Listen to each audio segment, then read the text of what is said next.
Alright, ladies and gentlemen, welcome to another episode of Hot Rod City. Today, I got a little break in the cold weather, so I'm going to work on my old Chevrolet here. I'm going to go ahead and pull the bed off of it. I have the lowering kit to put on it, and I also have a new bed to put on it as well, because this one, as you can see, is a little rusted out over the wheel wells, and same was on the other side. And I got patch panels, but ended up being the bed was cheaper, so I just got a bed as well. I got cab corners to go on at some point. Now, I lifted this truck last time I worked on it, last time I did all the other work to it, and I don't like it. It's 3-inch lift spindles in the front, and it sets it out too far and looks kind of weird, like a pre-runner, which wouldn't be bad if that's what I was going for. But it's still stock width on the rear, and I'm not gonna run spacers or a different offset wheel. So I gotta get this tonneau cover off. I'm gonna put it in the backyard, get the bed liner out of it, tailgate off. I'm gonna unbolt the bed, and may or may not have a plan like I did with my desk, where I cut the last 18 inches off or so and made a desk out of it. Tailgate comes down, and I have another tailgate as well. We're gonna relocate the handle to the inside of the bed, because I do have the keys to the tonneau cover. And we got new wheels, new tires, got the lowering kit. So we're lowering it 2 in the front, 4 in the rear. And if I don't like that, we'll put a 1-inch block to bring it back up, because there's 2-inch shackles and 2-inch drop, because that is supposed to put it level. And or we'll just put some helper bags in it if it has a problem with the trailer, pulling a trailer. So I got a new bumper, which is going to be a separate project in itself. I have like a work truck bumper. It's not chrome. I'm going to put, I got diamond plate. I'm going to recess down into the tops of it instead of having these black pads. And I'm going to take some steel and get it closer into the bed, to like the newer trucks have, and it'll be painted to match the body of the truck. The front bumper, it has a chrome bumper, but it's a Tahoe Sport and a diesel version. It's got 2 pockets for it.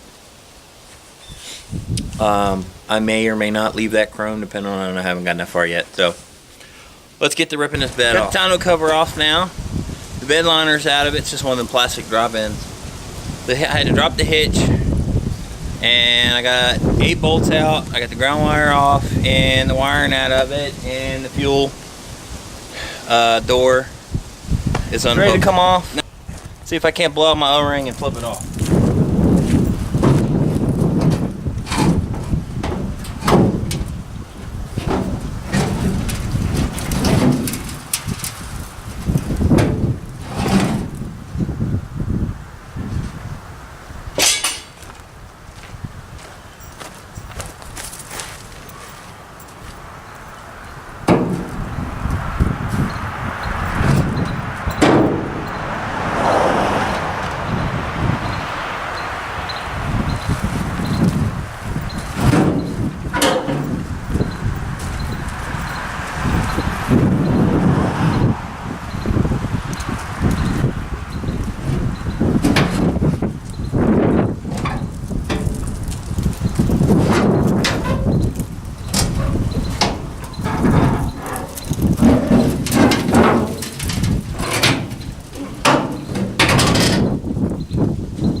and that's how it comes off. Now this is the reason we're ditching this bed. As you can see, it's got a bit of a hole in it. Two reasons why they rust out like this. There's a piece of plastic here, but on the front you can just stick your arm in there. So all the dirt and sand and everything, because that's the, you know, everything's coming up and it just sits in this groove. Sand and dirt and everything else, dust, so it holds the moisture and gets it all rusty. And then also, from the outside, this was a Silverado package, so it had a piece of trim, I think, I don't know, stainless aluminum, I don't know. I took it off years ago, didn't like it. And then, so it sits on the inside of that, so it's rotten on both sides. And, like I said, it's just easier to put a new bed on. So, we've already got the new bed in the back. It doesn't have all this rust on it. So, it's not dinged up. It's got a few dings, but that's about it. So now this is off. We get to lower in the truck. Alright, first I gotta take the we'll take the U-bolts out. We're gonna take the blocks out. So we'll just do one side at a time.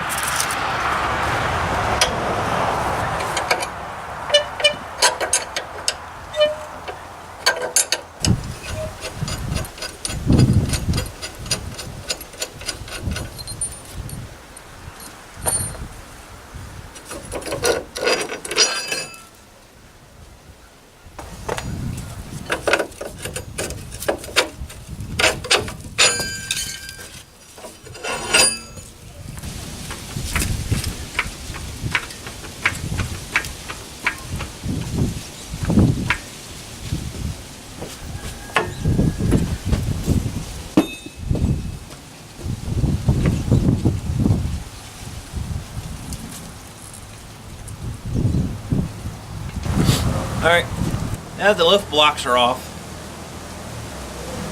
we ain't got new U-bolts, because the other ones were like really long and they're not threaded like the universal ones you buy at the auto parts store. So, I'm not going to stock height, I'm lowering it. So, what we have here is the shackle.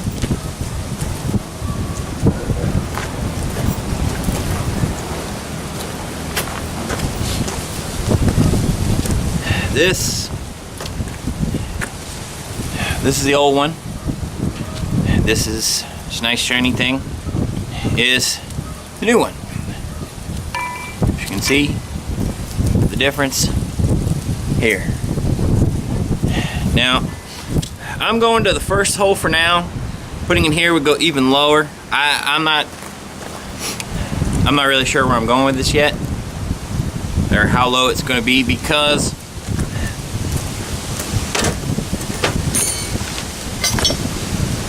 also got to put this in. This is the old one. This one's from the passenger side, but it's identical passenger side to driver side. They even took the time to stamp out the holes, so that way if you put it on this side, the holes for the emergency brake cables would go through it. So you can see the difference here in the bolt holes and how much it lowers it up. It's supposed to be 2 inches. So between 2 inches from this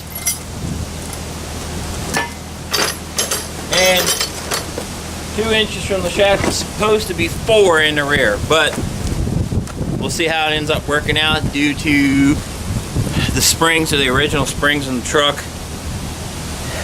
So we'll see how that works out.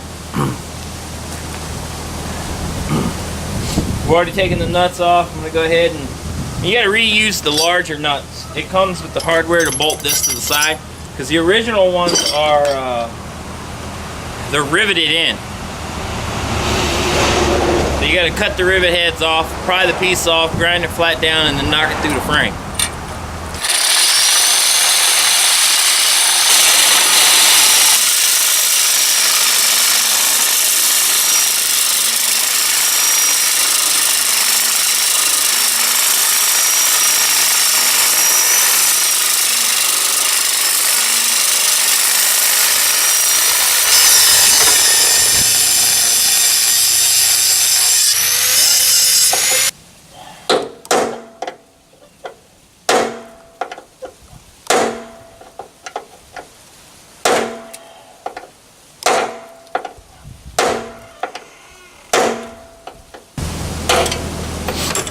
don't know if the springs are directional, like as in one side's forward, one side's back, left, right, whatever. I mean, obviously I know it's identical for left or right, but I don't know for front to back if there's like a certain arch in the spring.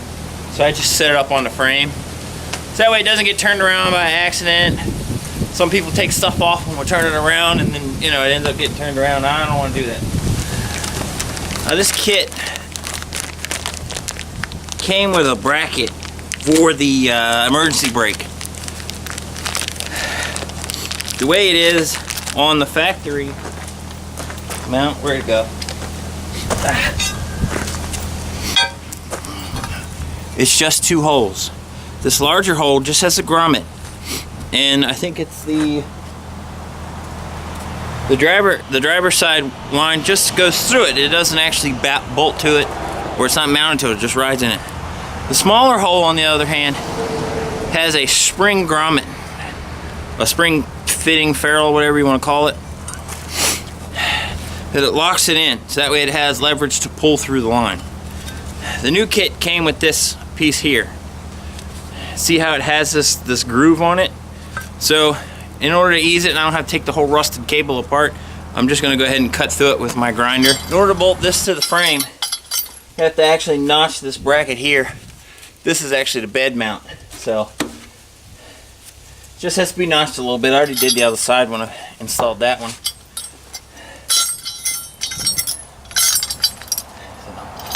So just take a quick visual here.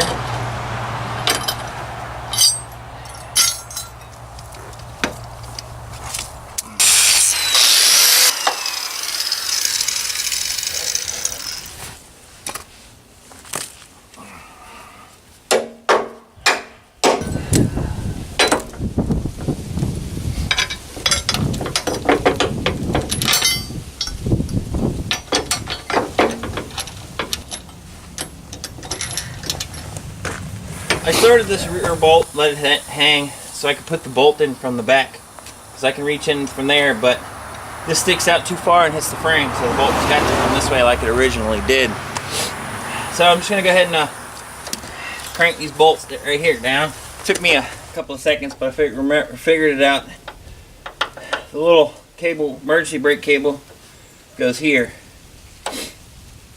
So it's sitting there. Bolt started, all 4 bolts are bolted into the frame for the hanger. I'm going to go ahead and get the shackle on as part of the next process. Alright, as per usual, something went wrong. My raggedy Sony Handycam, I ended up with a white screen on it. So I had to, couldn't film the rest of the truck, but since it still had daylight and I was already working on it, I went ahead and did it anyway. I ended up taking the camera completely apart. There's some videos and stuff online, or articles and forums. All I had to do was disconnect the ribbon cable and reconnect it, and now the screen works. So here we go. The truck's back on the ground, completely lowered. Got the new wheels on it all the way around, new tires on it all the way around. I do have a lead on something about doing something different for the hood. So, getting ready to, I gotta fix the toe, because when it was all jacked up in the air, originally the toe was in, so I had to turn it back out to be level. So now that I lowered it, toe's facing back out. No, it was in when I jacked it up, now it's out. So, I'm gonna adjust the toe, get it halfway close, so after we get the bed and everything back on the back of it and tail lights again, I'll be able to take it and get in alignment. So, and I did a shakedown, checked the ball joints, checked tie rod ends, bearings. I could probably go for a greasing, which I did the last time I put it on, and I haven't actually driven it, but I'll probably do it again.